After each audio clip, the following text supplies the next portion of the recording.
Well, the menu for this week is I'm going to lecture today, and on Friday I'm going to do the accumulated review questions. So most of what I do on Friday will be going through the material from the perspective of the review questions. So that's what we're going to do. And then on Sunday, I think it's the 16th, at midnight, that's the due date for the second effort, the first draft of the essay that you're developing.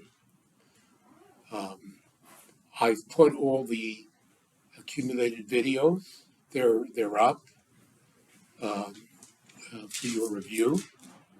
I think that basically takes care of the sort of housekeeping. I'd say, let's see. Okay, so today we're going to deal with the Dutch Revolt.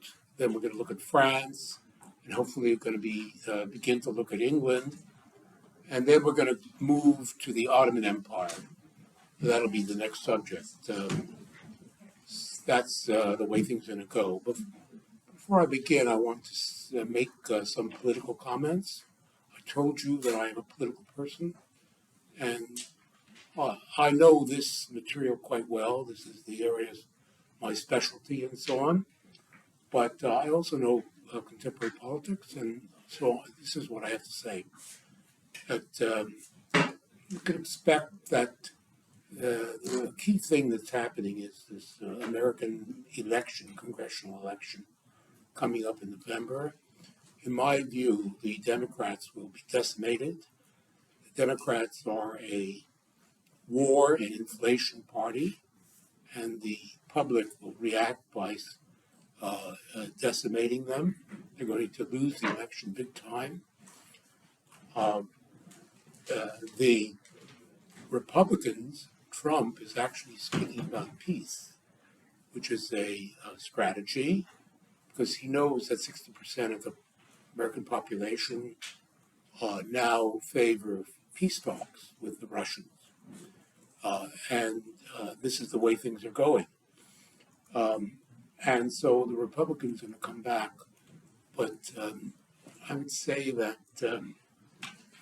of course, these problems of the United States are deeper than these political changes. And really, it's all about the United States trying to maintain its imperial control of the world, and the fact that it seems to be slipping away from them with the refusal of the Russians to knuckle under, and the Chinese obviously moving forward, relentlessly moving forward.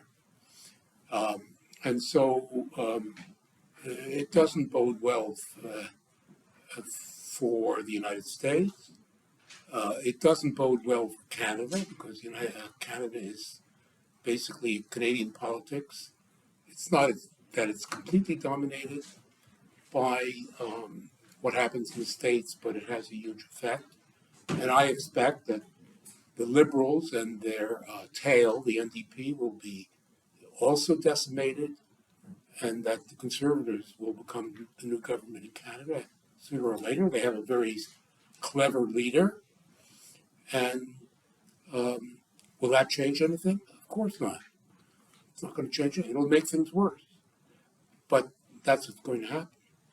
So that's my my view of the situation. That having been said, I don't want to spend a lot of time on this. It's it's unfolding, but you should know about it. Another thing you should know about is that there is a big controversy going on online about the origins of COVID, and it does, like, I am not a conspiracy person. I don't believe in conspiracies. I believe in evidence and reason. Show me evidence and reason, and that's where I'm at. Like, there's all these people who, the Kennedy assassination, blah, blah, blah, blah, blah, blah. I don't accept any of that. Show me evidence. Show me arguments. And then I'm prepared to listen. Now, in terms of the COVID, I've always thought, well, COVID, whatever people say, it seems to have developed out of the environment. It was sort of natural jumping from bats, I guess, to human populations. But there is this developing view that, in fact, it was, in fact, the American health, the sort of National Health, I forgot the name of the organization, they were funding this biological warfare research. And it seems that it may be, there's growing evidence that, in fact, this COVID infection basically was developed and it escaped from the lab. And I'm just signaling that because, again, I would repeat, I do not believe in conspiracies. But the people who are saying this are highly credible. And so there's this, the person who's particularly saying it is this guy, Jeffrey Sachs, who's a professor at Columbia, and who was a big shot. He's a real big shot, this guy. And he is, this you can find on Facebook if you look. Jeffrey Sachs is the name of the guy. Jeffrey Sachs COVID. And go there for yourself and look, because this is really extraordinary stuff. 5 or 6 million people have died from COVID. So this is what I'm drawing your attention to. But let's go back to the 16th century. Let's go back to the 16th century. It's interesting in and of itself. And you'll recall that I left off with the Dutch revolt against Spain.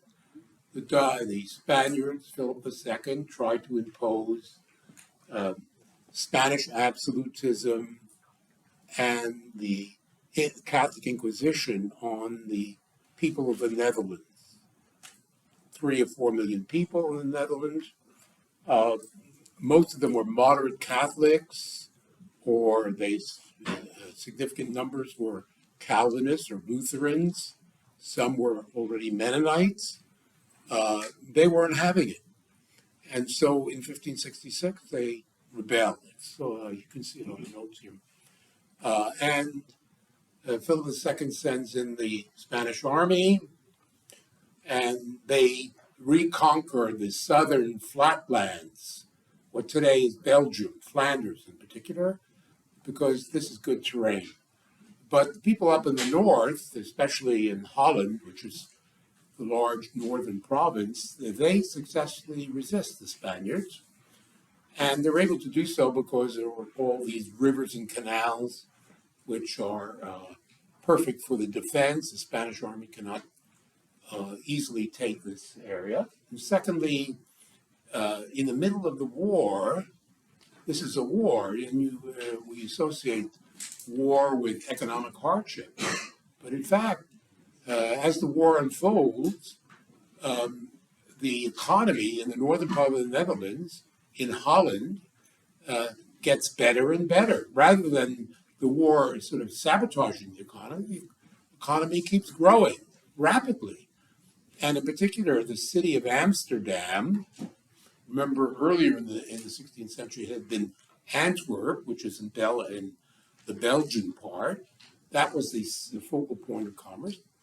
Well, many of the people down in Antwerp who had money or skills, many Protestants, they fled northward and to the city of Amsterdam. And they brought all their money and know-how to Amsterdam. And the city, the population grew and the economy grew. And Amsterdam took the place of Antwerp, became really the center of the emerging global capitalism I'm talking about. So this war is going on, but because the Dutch are able to defend themselves and build their economy, and meanwhile they're creating this extremely powerful navy and merchant marine, all of these things together, they're getting stronger and they're successfully fighting back against the Spaniards.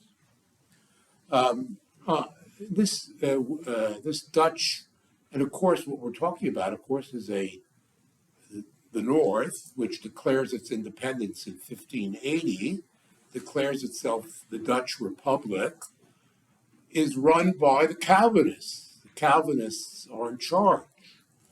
And this is a veritable middle-class revolution that is occurring.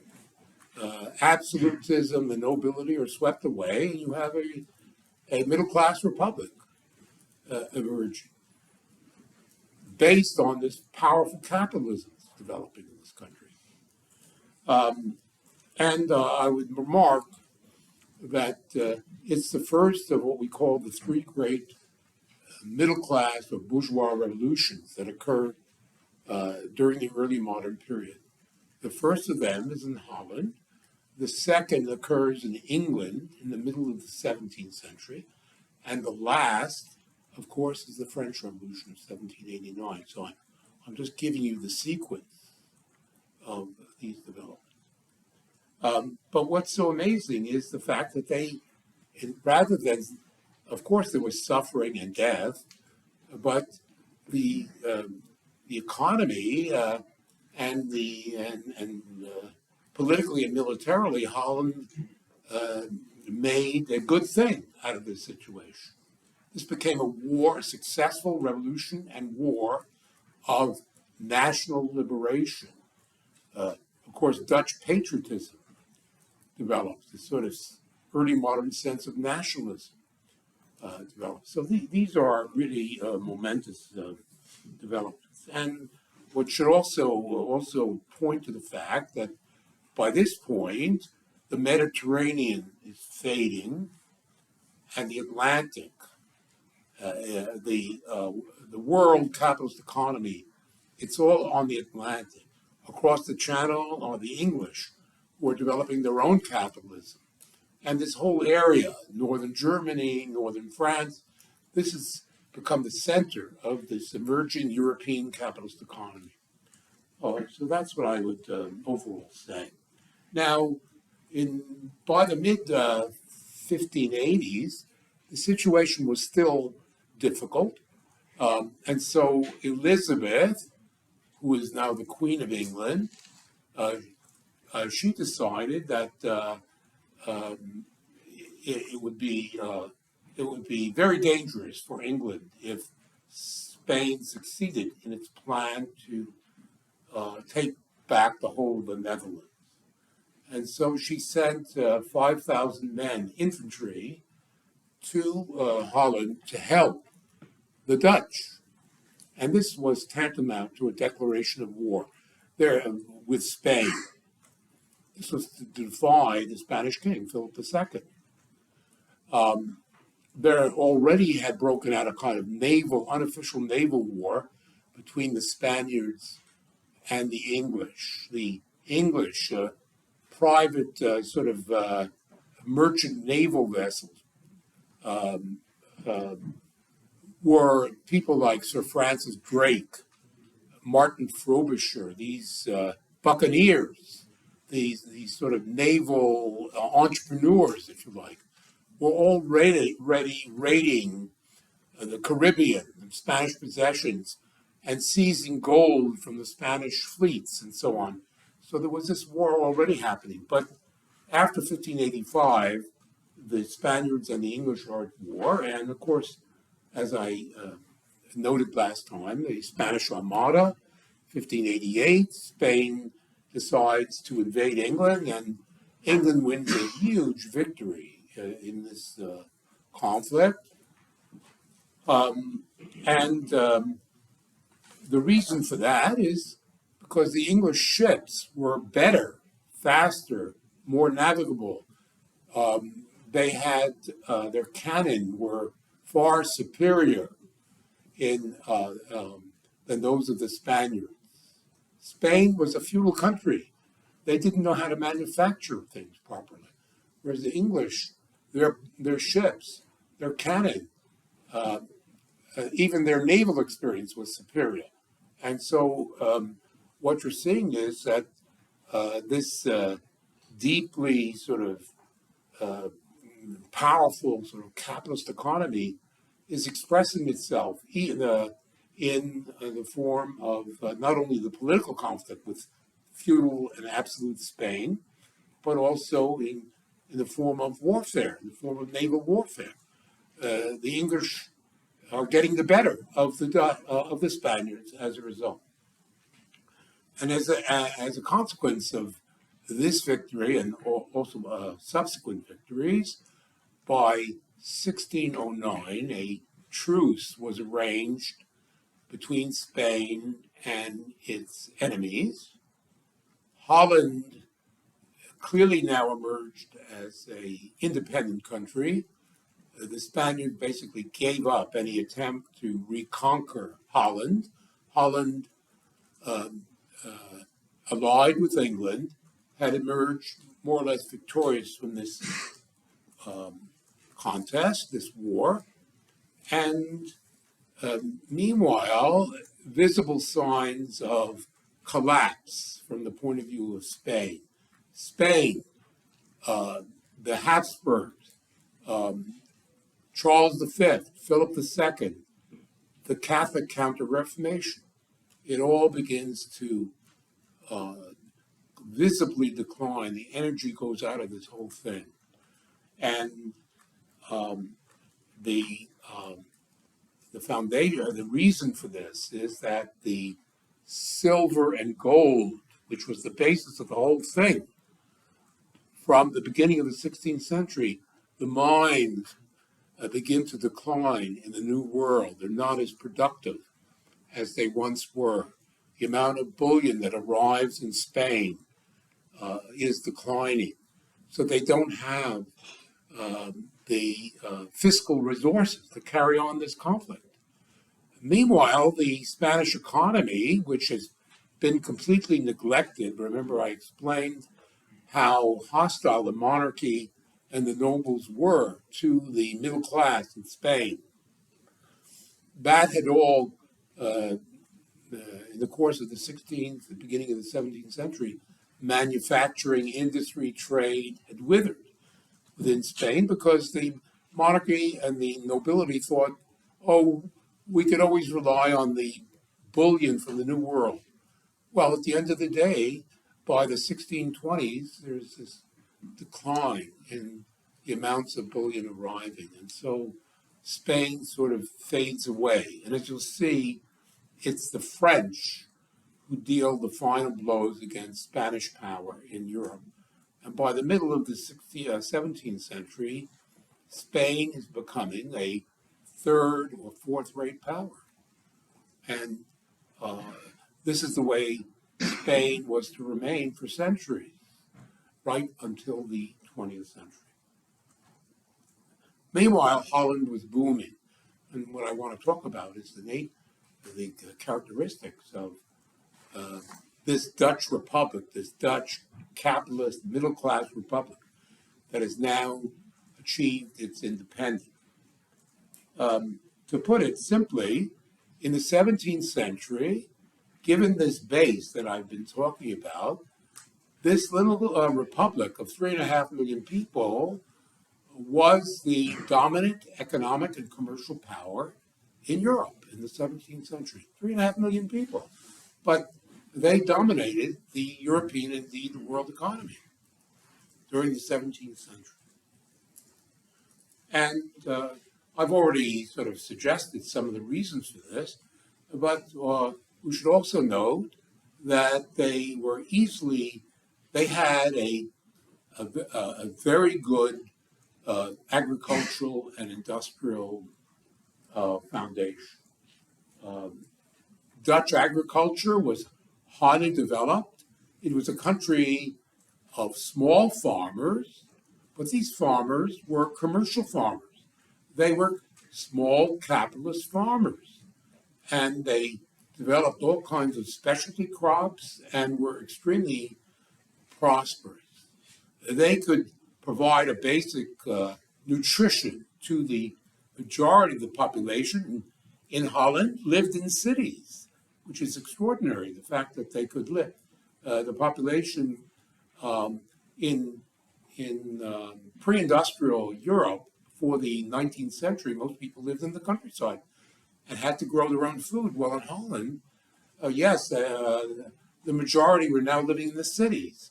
And whatever food they lacked, that they could not produce within Holland, they, through their powerful maritime power, 10,000 commercial naval vessels the Dutch had in the 17th century, a fleet of 10,000 sailing vessels.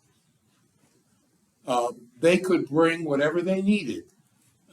Particularly, they brought in wheat from Eastern Europe, from Poland, from Eastern Germany, even a little bit from Russia. They were able to bring wheat. And furthermore, they needed a lot of wood because they were building these ships, and of course everything else was made out of wood. So Dutch capitalists invested in the forests in Norway and Sweden, and they brought wood down from the Baltic, down from the North Sea, to Amsterdam, the capital. So you have wheat and you have wood coming from the Baltic. Meanwhile, from Spain, from Portugal, from France, all sorts of other products like wine and olive oil and wool and salt, and from Spain and the New World and from Portugal, whatever was left of the gold and silver and the spices of Asia, they all came to Amsterdam. Amsterdam became this gigantic capitalist market in the 17th century. So you have a sort of a manufacturing and agricultural capitalism, a productive capitalism. You have this fantastic commercial capitalism. And on top of that, you have really the emergence of what we can call financial capitalism. Capitalism works at three levels. It's the productive part, which is the foundation, but also the commercial aspect of it, and then the financial. Well, by the beginning of the 17th century, for example, insurance companies began to develop in Holland. Insuring of capital by insurance companies. You begin to see insurance developing. You have the opening of the first stock exchange. People actually begin to trade share, to speculate on a stock exchange in Holland. And the state, with the help of the state, they create a state bank, which basically is the foundation of their currency. The Bank of Amsterdam is created. And finally, in 1602, we have the creation of the Dutch East India Company. More about that in a minute. But the Dutch East India Company is extraordinary because it is the first joint stock company, limited liability. You invest, you invest in this company's stock in the hopes of dividends on your stock, or you can trade in the stock, and so on. In other words, the full emergence of what we call financial capitalism. So we have industrial capitalism, we have commercial capitalism, but we have now financial capitalism. A full-scale capitalist economy emerges in Holland.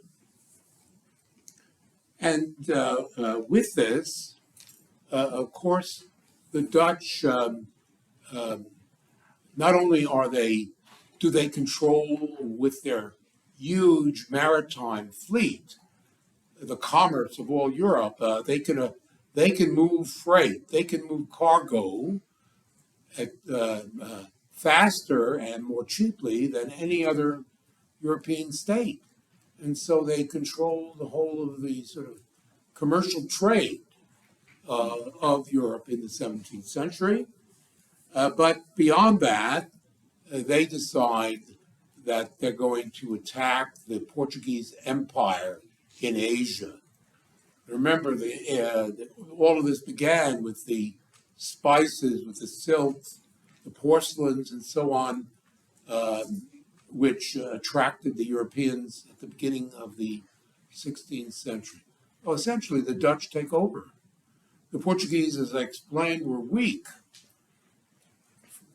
I don't have to go into that. And so the Dutch sent their navy and their associated armies, and they basically drove the Portuguese out of all of their strong points and basically took over. And of course, the center of their empire became what is today Indonesia, the great archipelago of Indonesia, Sumatra, Java, Straits of Malacca, that vast country. What is it? 200 million people today live in Indonesia. Well, that became the foundation of the Dutch Empire in the Far East, but they also established settlements on the coast of India, down in Ceylon, or what is now Sri Lanka, and also they seized the Cape of Good Hope. Remember, rounding the tip of Africa, the Cape of Good Hope. The Portuguese had done that at the beginning of the 16th century. Well, the Dutch found a settlement there on the Cape, and that settlement continues to exist into the 20th century. This is the origin of the so-called Boers. the Dutch in Holland, who were so troublesome during the first part of the 20th century. I'm not talking about the whole apartheid regime. These people were their ancestry was Dutch, and so on. They were racial bigots, as was common of the with respect to the Europeans. Well, this the beginning of it is, I think, the year 1652. They take over the Cape Colony, what becomes the Cape Colony of South Africa. Finally, we note that they were also active in Latin America. They, in rivalry to the Dutch, they had settlements along the coast of Brazil and in the Caribbean, in what is today Venezuela, at Caracas, Venezuela. They had a settlement. They had what is still, I believe, Dutch Guiana, adjacent to Venezuela, and also the island of Curiaco in the Caribbean. And there, it's a typical sort of slave sugar plantation economy that they were running. So you can see that the Dutch were extremely formidable, and this is in terms of sort of history. This is impressive. However, as the 17th century wore on, things began to become more difficult for the Dutch. The situation began to become their size. It turns out that their size was inadequate. 3.5 million people. You need a lot of workers, and in particular, you need a big army and navy. And the Dutch, in terms of their population, were not able to do this, and so they were increasingly threatened. In the first place, they were threatened by France, which was becoming a bigger and bigger power to the south. The French began to push the Dutch to threaten them. It was clear that the king of the day, Louis XIV, and I'll be speaking about him in a little while, had the ambitions to basically swallow the whole of the Netherlands, to take over both the southern part, but also to invade Holland. So there was that. And then to the north, the English were, in the course of the 17th century, a much larger, substantially larger country with a larger population and a larger agricultural and mining base. English capitalism began seriously to rival the Dutch. And so you see that in the second half of the 17th century, the Dutch are being threatened by the French from the south and the English from the north. And indeed, there are a series of wars between the English and the Dutch in the latter half of the 17th century. And at the end of the day, the English prevail. Holland has to make a decision. Is it going to, the French are getting closer and closer. Is it simply going to be absorbed by the French monarchy, by the aggressiveness of the French? Again, it's Louis XIV that I'm talking about, and we'll speak about him in a couple of minutes. Or will Holland go with England? Well, England is a Protestant country, like Holland, and England is a capitalist country, like Holland. And so it's really no contest. The decision is made to go with England. And so it was, partly by virtue of the unfolding of events, that the sort of executive head of the Dutch Republic, his name was the Stadtholder, the executive. It was the Dutch Parliament which really ruled things. This was the executive. His name was William of Orange. And in England, there was a lot of trouble at this time because the monarchy was trying to hold on to its absolute power and also to revert to the Catholic faith. There was this James II was on the throne. I'll speak about him later. And he had this, I would say, totally unrealistic idea that he could restore an absolute and Catholic politics to England, which was impossible. And so the Dutch, the wealthy and powerful men in England and the wealthy and powerful men in Holland basically jointly agreed William of Orange would basically become the new king of England. And so in what came to be called the Glorious Revolution, 1688, William of Orange, who is the executive in Holland, becomes, they chase James II from the throne. He's forced to take refuge in France. And this new William II, William of Orange, becomes the constitutional king of England. And he explicitly recognizes England is a constitutional monarchy. It's not an absolute monarchy. It's a constitutional monarchy. Ultimate authority lies with the parliament. And so there is a decisive change.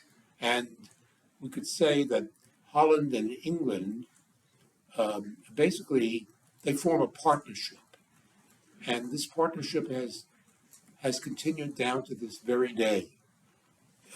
There is a close integration between the political elites in Holland and England, the political and economic elites.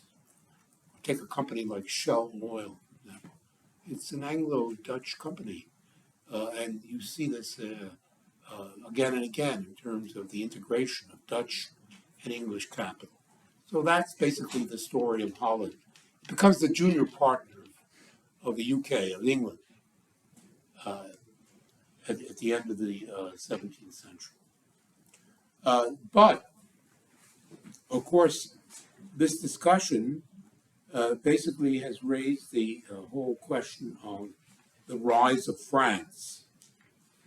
And this is what I want to discuss for the rest of the hour.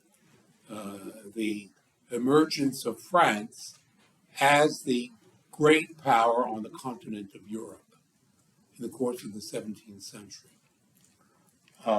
So what we've done here today is we've discussed the revolution in Holland and the nature of the Dutch capitalism during the 17th century. And now I want to turn the discussion to France, which is a completely different kind of operation. There is a certain capitalism in France at the beginning of the 16th century, and it continues. But France is overwhelmingly a feudal and monarchical country. The landlord nobility, they rule, just as in Spain, but perhaps even more so, over the great mass of the country, which is essentially made up of dependent peasants. It's a feudal country. It's a monarchical country. But it is a great and powerful country, and in the 17th century, it becomes the dominant power on the continent. So I want to discuss this for the rest of the hour. We'll go back to the beginning of the 16th century, and you recall Francis I was the King of France, the first part of the 16th century. This is the time when France becomes a integrated territorial state, rivaling Charles V. We have England as a territorial sovereign state. We have Spain taking that shape, and of course France, same evolution.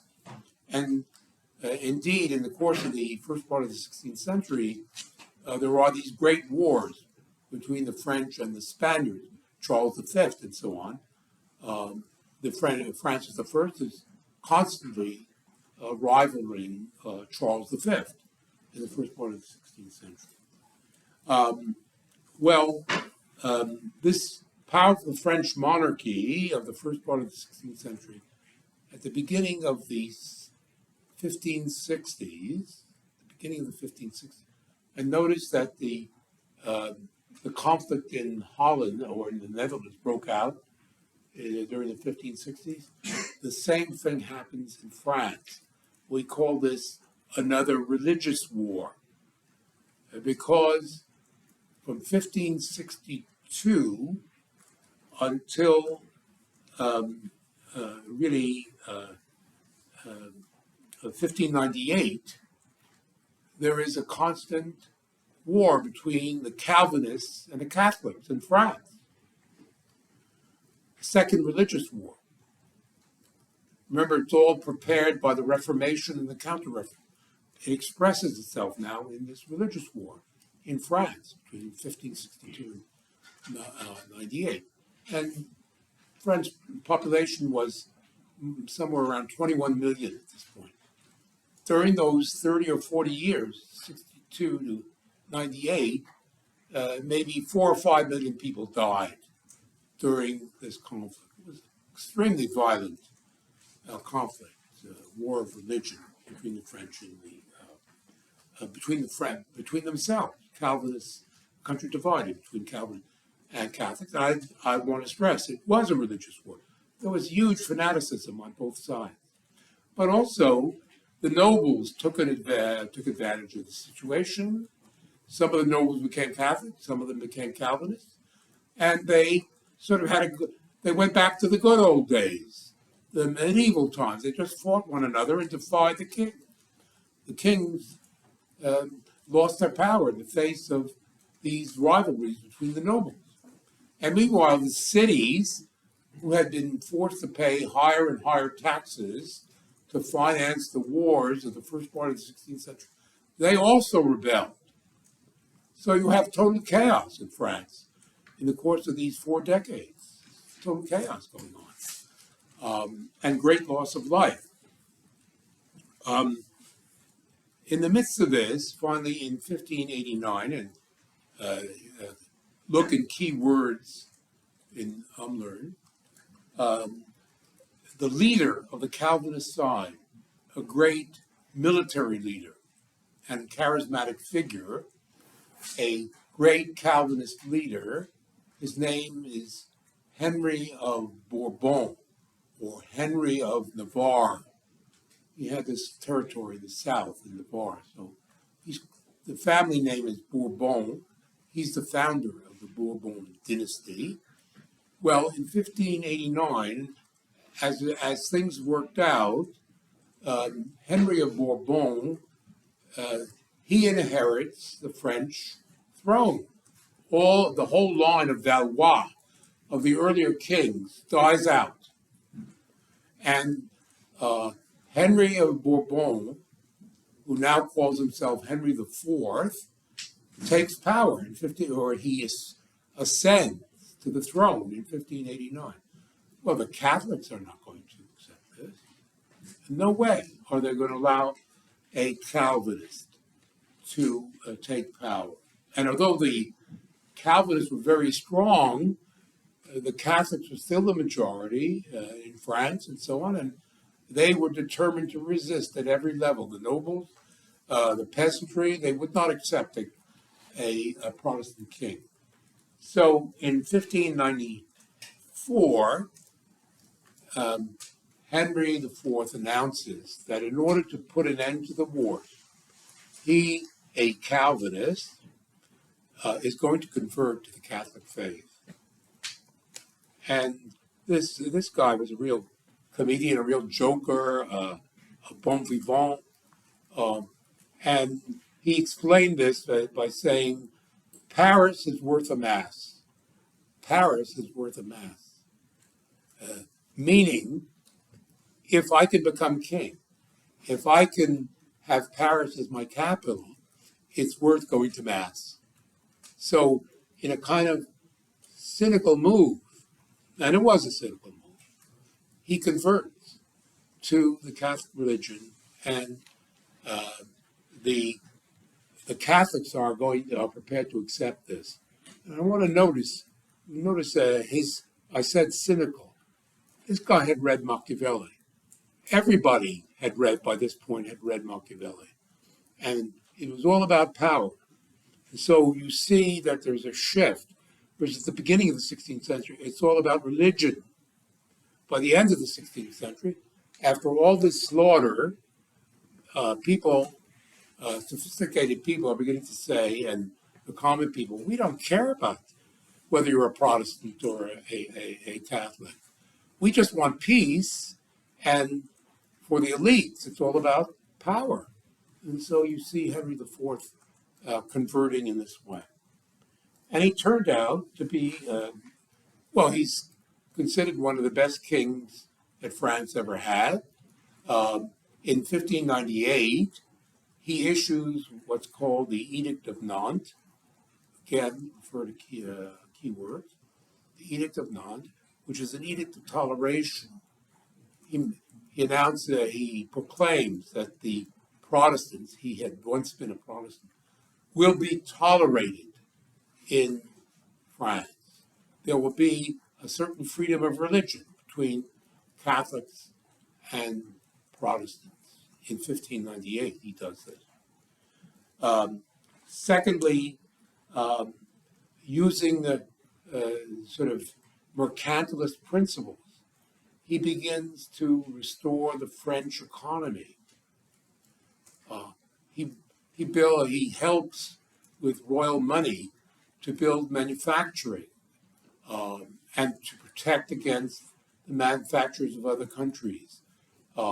He invites inventors and all kinds of people who have new economic ideas to come to France in order to quickly rebuild the economy with some success.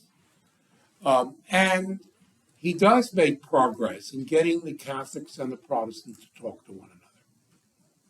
So he's a good king. But unfortunately, he's riding through the streets of Paris in an open carriage in 1610, and a Catholic fanatic jumps on the carriage and stabs him in the heart. And Henry IV is no more. And there's a period of chaos as a result. So his efforts are immediately frustrated. And he's succeeded by his young son, Louis XIII, the son was not as intellectual or as potent as Henry IV was. But he was fortunate in that he had a prime minister by the name of Richelieu, Cardinal Richelieu. The prime minister was a bishop and a cardinal of the Roman Catholic Church. Cardinal Richelieu, one of the great statesmen in French history. So the real ruler during this period, Louis XIII's rule, 1610 to 43, is Cardinal Richelieu. And this guy is a very, very formidable character.